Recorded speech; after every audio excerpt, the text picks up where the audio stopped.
Hello, people. In the previous class, we discussed about how we count the various goods and services and know the total production in each sector. GDP के बारे में पढ़ा हमने, what exactly GDP is. And now we'll be talking about historical changes in the sectors.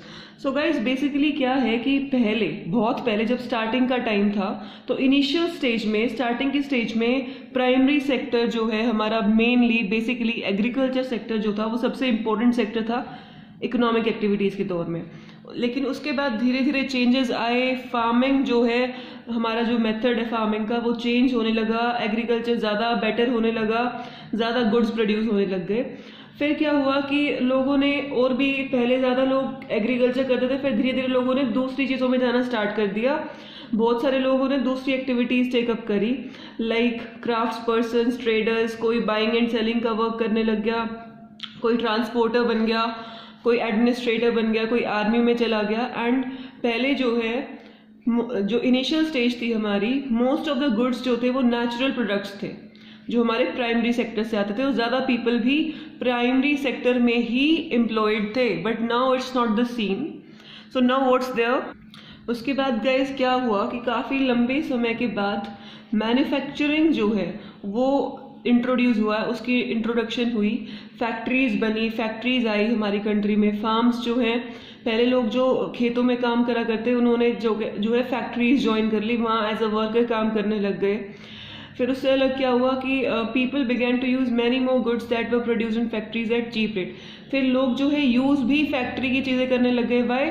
Because जो primary sector से निकल के आ रही है, जो हैंडमेड चीज़ें होती हैं, हैंडीक्राफ्ट वर्क, वो महंगा होता है बिकॉज उसमें ज़्यादा टाइम, ज़्यादा एनर्जी, हर चीज़ लगती है. एंड फैक्ट्रीज में चीज़ें जल्दी बन जाती थी और रॉ मटेरियल वगैरह भी सस्ता लगता था, and what ever it is. तो अकॉर्डिंगली जो उसकी कॉस्ट थी वो कम होती थी गुड्स की. जो हैंडमेड गुड्स है, सेम गुड्स भी होंगे, लाइक शर्ट है, एक शर्ट हैंडमेड है, एक शर्ट फैक्ट्री से आई, तो फैक्ट्री वाली जो शर्ट होगी उसकी कॉस्ट जो है वो कम होगी और हैंडमेड वाली की कॉस्ट ज़्यादा होगी. So this is the reason लोगों ने फैक्ट्री से बनी हुई चीज़ों का यूज़ करना स्टार्ट कर दिया था. सो फिर सेकेंडरी सेक्टर जो है वो धीरे धीरे ज़्यादा इंपॉर्टेंट होने लग गया. ठीक है, पहले कौन सा सेक्टर इंपॉर्टेंट था?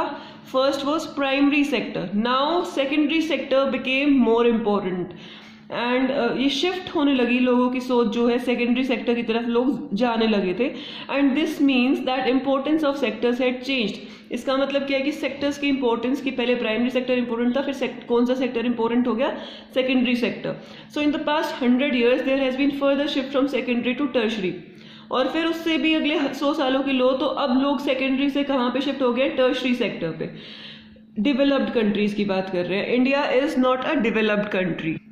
तो ज़्यादातर जो लोग वर्किंग पीपल हैं बेसिकली वो are also employed in service sector. तो वो सर्विस सेक्टर में भी जो है एम्प्लॉयड हैं, लाइक टीचिंग प्रोफेशन ले लो, लॉयर्स ले लो, किसी को भी ले लो. So there are lots of services which are being provided and people are working in it.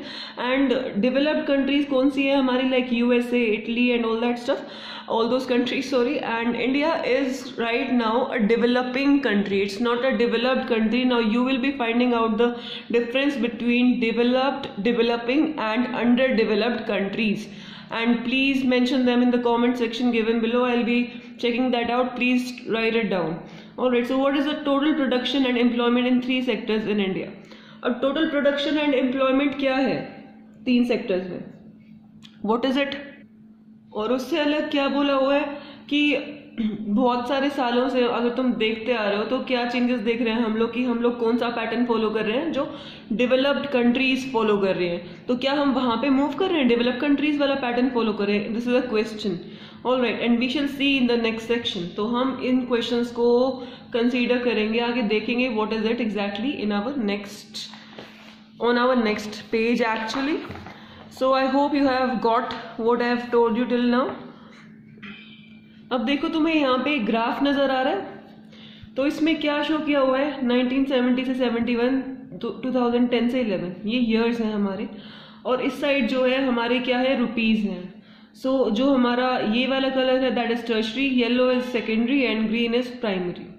So these are the this is the growth which is been showing on GDP कितना है by primary sector, कितना GDP provide कर रहा है। 1970 से 71 के बीच में सबसे ज़्यादा जीडीपी कहाँ से आ रहा था हमारा, प्राइमरी सेक्टर से, और फिर सेकंड नंबर पे आ रहा था हमारा टर्शरी सेक्टर से, और सबसे कम सेकेंडरी से। फिर जो है ग्रेजुअली चेंजेस आए 2010-11 में, देखो क्या हो रखा है, प्राइमरी से सबसे कम हमारी ग्रोथ है और सेकेंडरी से सेकंड नंबर पे, और आई मीन फर्स्ट नंबर पे सबसे ज्यादा ग्रोथ किसकी है, सर्विस सेक्टर की। It means in our country service sector is flourishing, service sector ज्यादा बढ़ोतरी कर रहा है, फिर सेकेंडरी सेक्टर और फिर primary sector. It means we are not focusing much on primary sector till now. So these are the questions which you are going to answer me, and also this question. So now we'll be talking about this rising importance of tertiary sector in production, की importance कैसे rise हो रही है tertiary sector की, what's going on exactly. So we'll be talking about that kind of story. So guys, in this paragraph जो same बात मैंने समझाई है वही है। उसके बाद ये बोला हुआ है कि why tertiary sector is becoming so important, इतनी इंपॉर्टेंस क्यों गेन कर रहा है टर्शरी सेक्टर। तो उसके लिए हमारा पहला पॉइंट दे रखा है कि कंट्री, हमारी जो किसी भी कंट्री में बहुत सारी सर्विसेज होती हैं, like hospital, education institutions, post, telegraph, police station, courts, see how many kinds of services are there. And ये जो है ये बेसिक सर्विसेज हैं, कोई एडवांस नहीं है, these are basic needed services.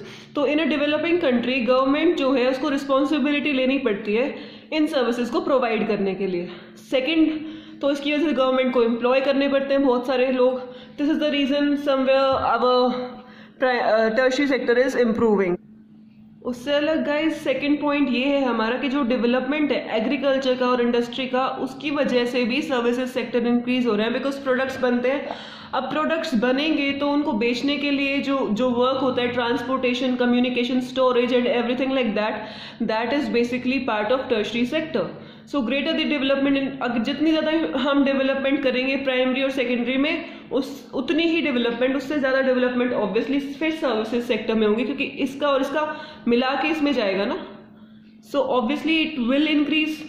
So third जो हमारा आता है इनकम लेवल राइज।